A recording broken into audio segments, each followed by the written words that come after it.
إلا لو في إصابة معينة فعلا تمنع الحركة لغاية وقت معين. بس دايما لازم نشوف طب هنعمل إيه عشان نصلح الإصابة دي وعشان نقدر نتحرك، لأن إحنا حياتنا اليومية لازم نقدر نعمل فيها كل حاجة. لازم نقدر تصوروا بقى لو الركبة طبعا لما بنتنيها بتوجع يبقى مش هنقدر نقعد ونقوم، مش هنقدر نمشي، في الآخر هنبقى إيه؟ في حاجة كمان لها علاقة بالشيخوخة، المظهر.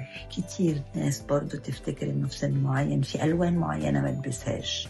في ممكن ستايل معين من اللبس ببعد عنه، مش هجرؤ أتكلم في الحتة دي لأن أنا عارفة نفسي بلبس حاجات يعني مش ماشية مع السن اللي الناس شايفين. أنا بالنسبة لي زي ما قلت لكم هقعد صغيرة لغاية ما أحس إن أنا كبرت. طول ما أنا مش حاسة إن أنا كبير هتعامل على إني صغيرة. بس المظهر مهم، الألوان تبقى مبهجة، مش ضروري حاجات معرفش يعني كده مقيدة قوي عشان وقار، لا.